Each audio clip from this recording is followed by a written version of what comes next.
So we were quickly going through it, and in order to save the time of this honorable House, perhaps you can give us an opportunity to go through these documents, because we need to go through them. Inaonekana kama hii ni UKARABATI, but let's go through it. Perhaps if you agree, Mheshimiwa Speaker, perhaps we can get on with the first prosecution witness giving evidence, and as soon as we've gone through this, then we shall come back to you, Mheshimiwa Speaker. Thank you for your wisdom, Senior Counsel. Now, the other name that has been raised is on the issue of summons to witnesses. Now, if you look at our rules of procedure, more particularly rule number 10, which provide as follows, that the Senate may, at the request of the National Assembly or the President, and in this particular matter, the Deputy President, invite or summon any person to appear and give evidence before the Senate.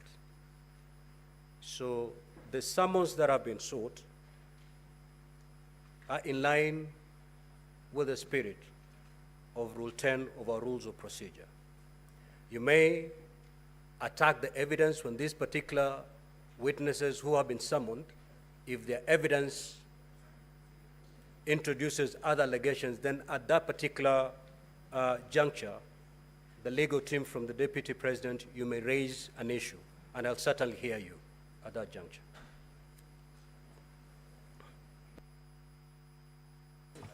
Permit me, Mheshimiwa Speaker, to place it on record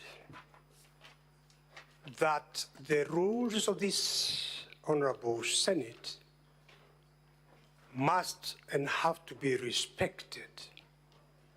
But even above respecting the rules of this Honorable House, our Constitution has to be respected. Article 50, the right to a fair trial, which in terms of Article 25C, Mheshimiwa Speaker, you will remember, you are aware, that is a right that cannot be compromised in any manner. There has been no explanation why the EACC was never asked to investigate the allegations before they were tabled before the National Assembly and before a decision was taken, because the National Assembly cannot investigate criminal offenses. In fact, in implementing Chapter 6 of the Constitution, the Act of Parliament said a conviction is necessary. And now you want to reverse the will of the Kenyan people in electing the Deputy President without him being reported or the matter being investigated or him being convicted. Mheshimiwa Speaker, I plead that you reconsider your exercise of that discretion in permitting witnesses from the EACC to be called in order for the Deputy President to have a fair trial before the Senate. Thank you.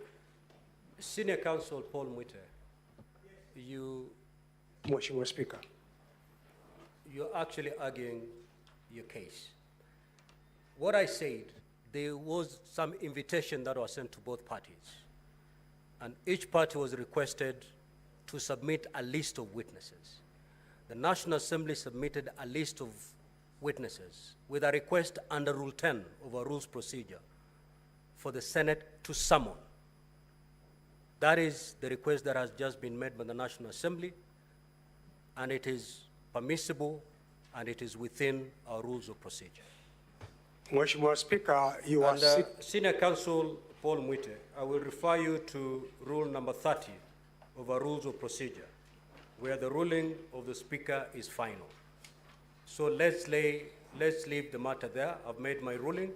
Let's make progress, Senior Counsel. Mheshimiwa Speaker, I agree entirely. You are the one sitting in the seat of power. Your word is final. I have said what I've said.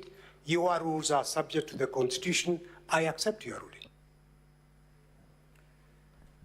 Now we'll move to the second limb of this hearing. Honorable Clerk, you may now proceed to call the next